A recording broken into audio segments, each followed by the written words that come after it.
simple et facile pour la carte qui est au cœur du tirage. En 5 minutes, on va faire le tour. Dans un tirage à niveau 1, j'ai la force, le courage et l'énergie de m'attaquer à la carte qui suit. 11. Cool, Christine, cool. Merci.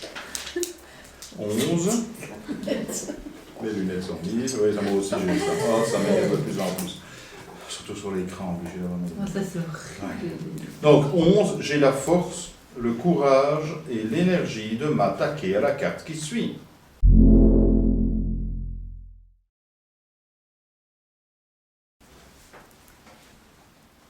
J'aime bien la trilogie force, courage, énergie.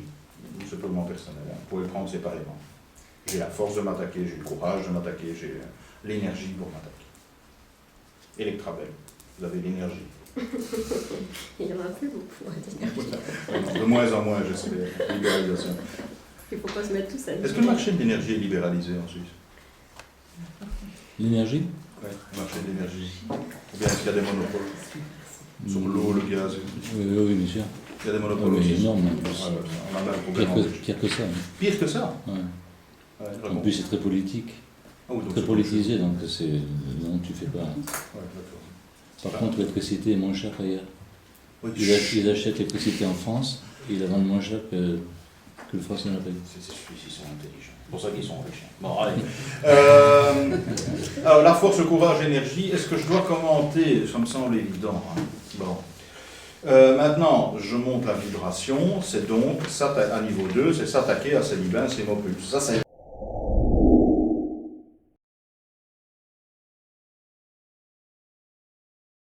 la carte où on s'attaque à Célibin, c'est Mopulse. Le lion étant donc la représentation de mon énergie animale, ce que je ne sais plus qui d'entre vous disait tantôt.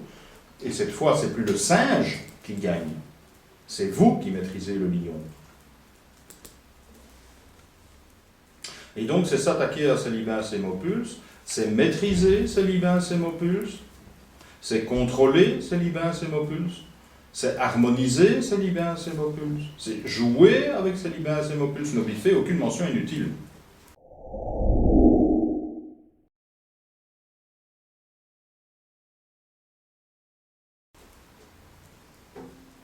Et là, c'est toute la manière dont vous voyez cette carte. Et à niveau 2, on fait le jeu. Est-ce qu'il s'agit d'un combat de la femme contre le lion? Est-ce qu'il s'agit d'une union du lion avec la femme? Est-ce qu'il s'agit d'un animal qui se soumet à la femme? La manière dont vous voyez cette carte et la manière dont vous la voyez est la bonne. C'est cette façon-là qui va engendrer la manière dont vous jonglez, jouez, combattez, maîtrisez les libins, c'est Mopulse. Donc c'est toute la subtilité de cette carte. Est-ce que ça c'est un combat, une harmonie, une lutte ou une soumission qui peut faire la manière dont vous jouez, jonglez, maîtrisez les choses en question. Donc avec pudeur, maîtriser son animal intérieur. Donc ça c'est le langage à la con du bien-être. Je préfère être plus cru et plus clair avec ça. C'est une femme, donc c'est une mère. Quel genre de mère? Dominatrice. Oui. Alors, une mère autoritaire, une mère dominatrice, une femme qui tient la culotte à la maison. Puisque jusqu'à nouvel ordre, le lion, dans l'archétype humain, ça reste quand même un homme qui plutôt ici est quand même en dessous. Je continue. Si je vois, alors là je vous donne une clé de décodage de la symbolique romane, que j'aurais déjà pu vous dire au mât, mais que j'attendais d'être au cœur du tarot pour vous donner. Dans la symbolique médiévale romane, 11e, 13e siècle, tout ce qui se touche égale une seule même entité. Donc on peut très bien mettre un spot pour dire que le lion est la femme est le lion, puisqu'ils se touchent. Ok, ils ne font qu'un.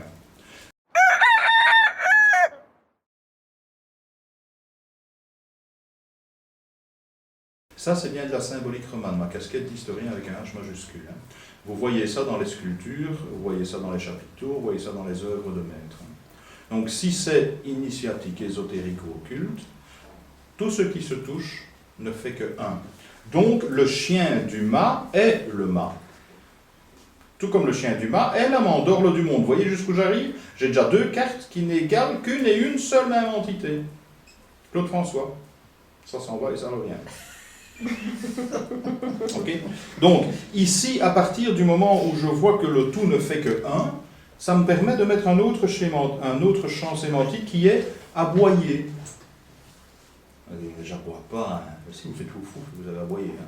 Mais donc, aboyer au sens figuré, ça veut dire quoi? Crier. Crier, se faire entendre, faire de sa gueule. Se faire entendre. Et ça, ce sont des beaux mots pour la haute fortune. J'ai une personne qui manque de confiance en elle, elle tire la force. Je peux très bien lui dire, apprends à faire entendre ta voix, ce qui est plus gentil et plus harmonieux que dire faire de sa gueule. Ok? Donc ça, c'est encore un autre champ pour la carte de la force.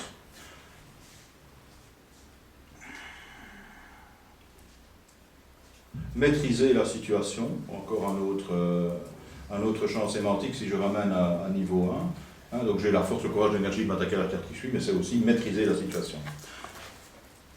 Avoir de l'énergie, j'aime beaucoup, aussi pour les personnes qui manquent de confiance ou qui sont en dépression. Il y a pas mal de personnes en dépression qui viennent consulter le tarot.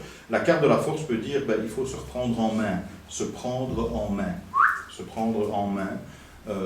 Sympathique aussi. Et quand on voit ces manches jaunes, j'aime bien rajouter se retrousser les manches. Petite expression sympathique. Avec les manches jaunes. Se prendre en main ou se reprendre en main. La force à l'envers, dépression. Ça c'est un grand classique. Donc quand elle est tirée à l'envers, dépression. Ça c'est très fréquent. Mais un peu tout ça. Ok, je crois que la madame elle est contente. C'est une carte simple, coincée entre 2 cartes très complexes. On va passer beaucoup de temps sur la roue, on va passer encore plus de temps sur le pendu. Entre les deux, on est en plein niveau 2, c'est une carte facile, une carte énergétique facile. Tout comme l'ermite est simple, hein. Attendre, réfléchir, méditer, le temps d'avoir compris. À l'image de quelqu'un qui fait un chemin de développement personnel, on connaît tous ça. Des progrès extraordinaires, on avance à une vitesse phénoménale, on comprend des trucs en 10 minutes, ce qu'on n'a pas fait en 10 ans, et puis des moments où on stagne, où on râle, où on rame, où il n'y a rien qui avance.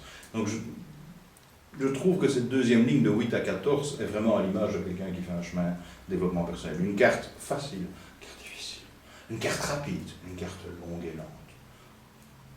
C'est assez subjectif, hein, c'est très subjectif ce que je dis là, mais c'est comme ça que je pense qu'on peut ressentir aussi ce travail. Et le 11, c'est un moment où, yes, j'y vais, mon idiot, je m'y attaque.